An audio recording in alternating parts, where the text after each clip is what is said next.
इस कहानी की शुरुआत एक सबमरीन से होती है। यहाँ कुछ लोग मुसीबत में फंसे हुए थे और वहाँ रेस्क्यू टीम उन्हें बचाने आ गई है, जिनमें कहानी का एक मेन कैरेक्टर जोनस भी शामिल है। और जोनस को अचानक ही सबमरीन के बाहर कुछ आवाज सुनाई देती है और वहाँ ऐसा लग रहा था जैसे कोई भारी चीज सबमरीन को तोड़ रही हो। फिर जोनस सभी को वहां से ले जाने लगता है, लेकिन नीचे कुछ लोग अभी भी फंसे हुए थे। फिर जोनस को एक मुश्किल फैसला लेना होता है और वो उन लोगों को छोड़कर जो लोग उसके साथ थे वो फिलहाल उनकी जान बचाते हुए वहां से निकल जाता है। और उनके निकलते ही वहाँ सबमरीन में धमाका हो जाता है। फिर आगे हम देखते हैं बीच समुद्र में एक रिसर्च सेंटर पर एक हेलीकॉप्टर उतरता है और उसमें होता है एक रईस शख्स जिसका नाम है जैक मॉरिस। और वो यहाँ के रिसर्च सेंटर में अपना पैसा लगाने आया है और वो यहाँ मिलता है यहाँ के कर्ता धर्ता डॉक्टर जेंग से। और जेंग फिर उसे मिलवाता है अपनी बेटी सुयीन से, जो एक बायोलॉजिस्ट है, और उसकी बेटी मिंग से। फिर वो अंदर जाते हैं और वहाँ वो जैक को अपने लैब में घुमाते हुए वहाँ के बारे में बता रहा होता है कि वो अपनी टीम को समुद्र के इतने नीचे भेजने की तैयारी कर रहे हैं जहाँ अब तक कोई भी नहीं जा पाया है। और वो नीचे ट्रेंच तक जाकर देखना चाहते थे वहाँ के जीवों को जिसको आज तक किसी ने ना देखा हो। लेकिन अब क्योंकि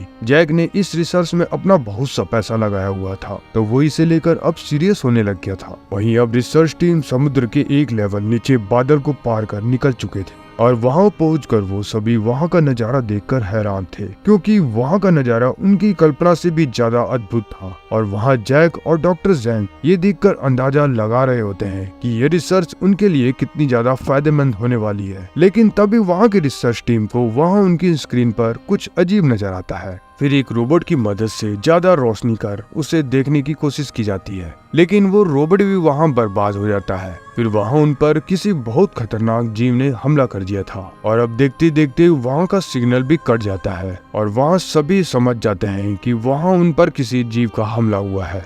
लेकिन वहां उन लोगों को उनके जिंदा होने का सिग्नल मिल रहा होता है, तो वो अब उन्हें वहां से निकालने का प्लान बनाने लगते हैं। लेकिन अब उनके पास एक प्रॉब्लम थी कि समुद्र के इतने नीचे वो उन्हें रेस्क्यू कैसे करने जाए। फिर वहाँ मैक जोनस के बारे में बताते हैं और वही है जो उन लोगों को वहाँ से निकाल सकता है। लेकिन अब वहाँ बैठा एक शख्स जोनस के खिलाफ था, क्योंकि उसके पहले उसने जो रेस्क्यू किया था उसमें वो भी शामिल था। और वो बताता है कि उसने वहाँ नीचे कुछ लोगों को मरने के लिए छोड़ दिया था। लेकिन इतने में वहाँ का टीम मेंबर मैक जेसन के बारे में बोलता है कि उसने वहाँ कोई बड़ी जीव होने की बात की थी जो मिनटों में बड़ी से बड़ी चीज को तबाह कर सकती है, इसलिए उसने वहां से जल्दी से निकलना सही समझा था। फिर अब डॉक्टर जेंग बोलता है कि अगर जोनस की बात सच है तो हो ना हो उस बड़े जीव ने ही वहां उनकी टीम पर हमला किया होगा, इसलिए अब वो जोनस को बुलाने के लिए बोल देता है। फिर अब डॉक्टर जेंग और मैक अब थाईलैंड जाते हैं, जहाँ जोनस अपनी छुट्टियां काट रहा होता है और वो उससे मिलकर सब कुछ डिटेल में समझाते हैं। पहले तो जोनस उनकी बात को नहीं मानता, लेकिन फिर उसे एक रिकॉर्डिंग को सुनाया जाता है और फिर जोनस को पता चलता है कि नीचे वहाँ उसकी एक्स वाइफ लोरी भी है अपनी टीम के साथ। वहीं समुद्र के नीचे लोरी अपनी टीम के साथ वहीं फंसी हुई है और वहाँ सबमरीन को वो और उसकी टीम ठीक करने की कोशिश कर रहे होते हैं, क्योंकि हमले के बाद वो बंद पड़ चुकी थी। फिर किसी तरह वहाँ कुछ फंक्शंस काम करने लग गए थे और वो और उसकी टीम एक दूसरे को हौसला दे रहे होते हैं कि वो यहाँ से जरूर बचकर निकल जाएंगे। फिर लोरी वहाँ सबमरीन की लाइट्स को ऑन करती है, लेकिन तभी वहाँ उस जीव का फिर से हमला हो गया था, जिससे लगे झटके के कारण लोरी जख्मी हो जाती है और वो लोग तुरंत लाइट्स को फिर ऑफ कर देते हैं। वहीं अब सुइन को पता चलता है कि नीचे उनकी सबमरीन का ऑक्सीजन भी अब खत्म होने लग गया है, तो वो अब खुद ही नीचे उन लोगों को बचाने के लिए जाने लगती है, ये जानते हुए भी कि वो वहाँ नीचे मारी जा सकती है। वो अपनी मिनी ग्लाइडर लेकर उन्हें बचाने निकल पड़ती है, लेकिन तभी वहाँ जोनस भी आ पहुंचा था। फिर वो वहाँ ज्यादा समय ना गवाते हुए जल्दी से नीचे जाने की तैयारी करते हैं, लेकिन वहाँ सबमरीन में सुइन की बेटी भी बैठी हुई मिलती है और फिर वो उससे वादा करता है कि वो उसकी मॉम और बाकी सबको जिंदा बचाकर ले आएगा। फिर अब जोनस उन्हें बचाने निकल पड़ता है और वहाँ वो बोलता है कि सुइन को वापस आ जाने के लिए, क्योंकि उसे अकेले काम करना पसंद है। लेकिन सुइन ऐसा नहीं करती है और वो रिसर्च टीम सबमरीन तक पहुंच जाती है और एक मैग्नेटिक हुक अपनी ग्लाइडर से जोड़ने की कोशिश करती है। लेकिन ऐसा करने के पहले ही एक बड़ा जीव, जो कि एक बड़ा स्क्विड था, उसने उसके पूरे ग्लाइडर को जकड़ लिया था और उसके पकड़ से अब सुइन का ग्लाइडर जल्द ही टूटने वाला था। लेकिन तभी उस स्क्विड की पकड़ ढीली पड़ गई थी क्योंकि एक बड़ी सी शार्क ने आकर उस पर हमला कर दिया था। और अब जोनास ये सुनकर वहाँ बोलता है कि वो एक मेगालोडोन है, और ये कहते हुए वो बता रहा होता है कि उसकी बात बिल्कुल सच निकली कि वहाँ एक बड़ा खतरनाक जीव है। फिर अब जोनास भी समुद्र के नीचे वहाँ आ पहुंचा था और वो सुइन से बोलता है कि वो सभी लाइट्स को बंद कर दे क्योंकि वो लाइट से अट्रैक्ट होती है। लेकिन सुइन के ग्लाइडर की लाइट्स ऑटोमेटिक थी, इसलिए वो लाइट्स अब टाइमर से ही बंद होती। लेकिन अब वो शार्क फिर से ग्लाइडर की ओर आ रही होती है वापस हमला करने के लिए, लेकिन वो वहां से आगे बढ़ जाती है क्योंकि जोनस ने फायर लाइट्स का इस्तेमाल कर उसे अपनी ओर अट्रैक्ट कर लिया था। और वो सुइन को वहां से निकल जाने के लिए बोल देता है क्योंकि उसका ग्लाइडर खराब पड़ चुका था। फिर जोनस अब वहां उन लोगों को बचाने के लिए आगे बढ़ता है और अपना सबमरीन उनके सबमरीन से जोड़ देता है और उन सभी को अपने सबमरीन में लाने लगता है। लेकिन फिर वो शार्क भी दोबारा उनकी ओर आकर हमला करने लग गई थी। फिर वो लोग अब जल्दी करते हैं, लेकिन उनका एक टीम मेंबर टोसी अब उन लोगों को बचाने के लिए वहीं रहने का फैसला करता है और उस शार्क का सामना करने का फैसला लेता है ताकि वो लोग वहां से बचकर निकल सके। और वो शार्क सबमरीन के साथ वहीं ब्लास्ट हो जाती है। फिर वहां सभी बाहर आ जाते हैं और वहां सुइन फिर जोनस पर इल्जाम लगाती है कि उसने ही जरूर टोसी को नीचे छोड़ दिया होगा। लेकिन जोनस इस बात पर बोलता है कि वो मुझसे पहले ही तुम लोगों की जिम्मेदारी थी क्योंकि तुम लोगों ने उन्हें वहां भेजा था। फिर आगे हेलर भी अब जोनस से माफी मांगता है कि उसने उसकी बात का विश्वास नहीं किया था। अब ये सब के बाद मैग के बारे में वो सभी बात कर रहे होते हैं और वहाँ वो बताते हैं कि मैग एक प्राचीन जीव है जिसे सदियों पहले ऐसा माना जाता था कि वो लुप्त हो चुकी है, जो इतने खतरनाक थे कि ये किसी भी जीव से नहीं डरते थे और ये एक बड़ी वेल को भी मार सकते हैं। फिर डॉक्टर जंग इस खोज को अहम मानते हुए बोलता है कि हमें इस बारे में धीरे धीरे और खोज करनी होगी।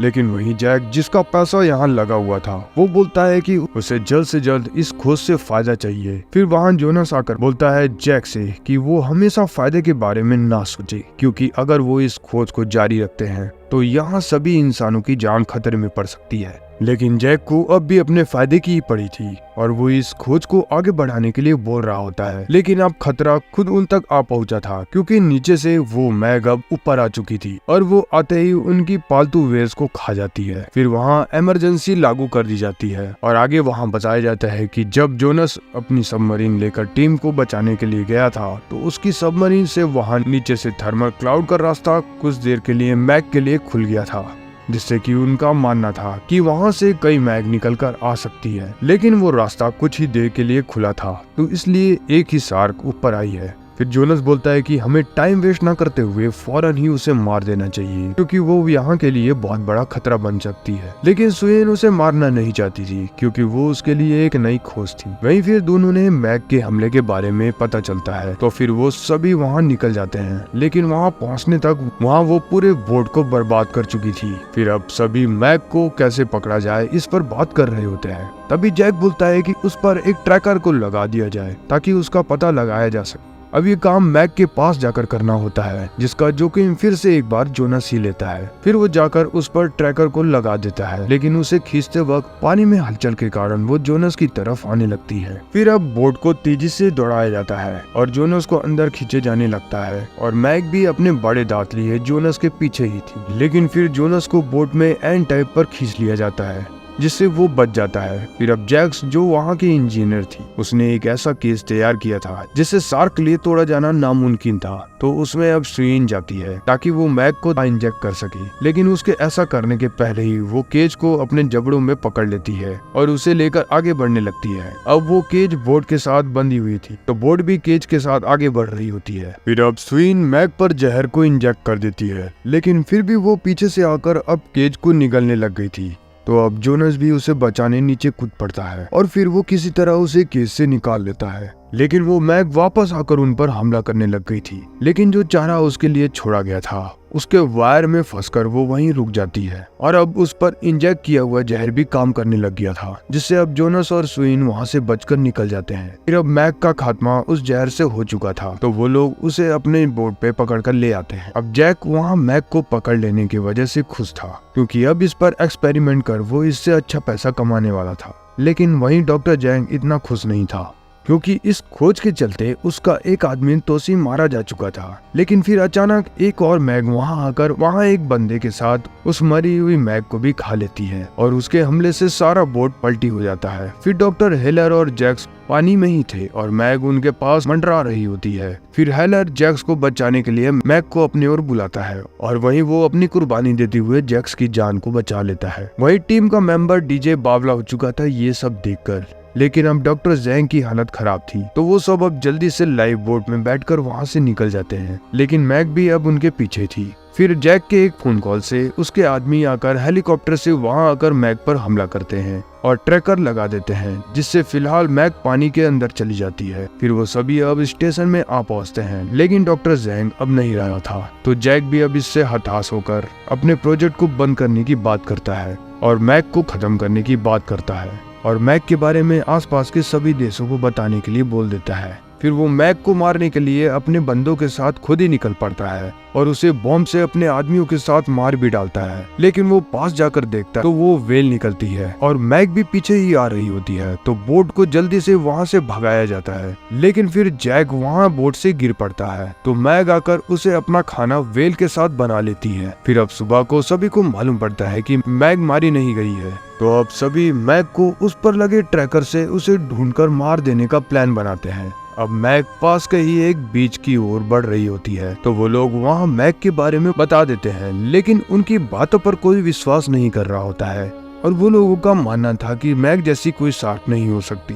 खैर फिर वो लोग एक प्लान बनाकर आगे बढ़ते हैं मैग को मारने के लिए और वहीं हमें दिखाया जाता है सानिया बे बीच को, जहाँ मजे से लोग वहाँ एंजॉय कर रहे होते हैं और मैग अपने इतने सारे शिकार को पानी के नीचे से देख रही होती है। लेकिन तभी मैग पर लगा ट्रैकर वहाँ के एक एंकर चेन से निकल जाता है। फिर मैग उनका शिकार करना शुरू कर देती है और बच्चों के एक झुंड की ओर बढ़ रही होती है। तभी अचानक वहाँ के पानी में एक शार्क की साउंड डिवाइस को फेंका जाता है और वो उस आवाज को सुनकर मुड़कर जोनास और टीम की ओर बढ़ती है। फिर जोनास और सुइन अपने ग्लाइडर में बैठकर उसे मारने निकल पड़ते हैं। लेकिन जोनास का ग्लाइडर वहाँ डैमेज हो गया था और फिर सुइन आकर पीछे मैग पर हमला कर देती है। लेकिन उस हमले से उसे ज्यादा नुकसान नहीं होता।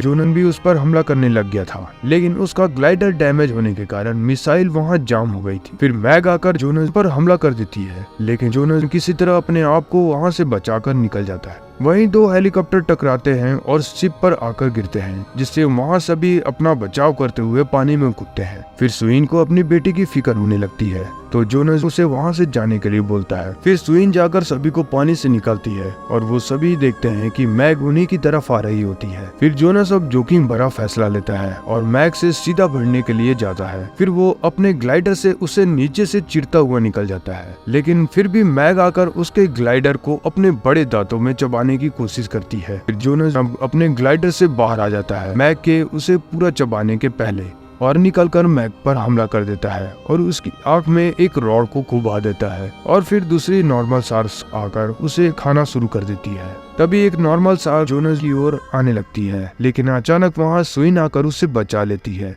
और फिर सभी बैठकर जिंदा बच जाने की खुशी मना रहे होते हैं और यहीं ये स्टोरी खत्म होती है। और अगर आपको ये स्टोरी अच्छी लगी हो तो लाइक शेयर एंड कमेंट करें और चैनल को सब्सक्राइब करना ना भूलें क्योंकि ऐसी कहानियां यहाँ आपको हमेशा मिलती रहेगी।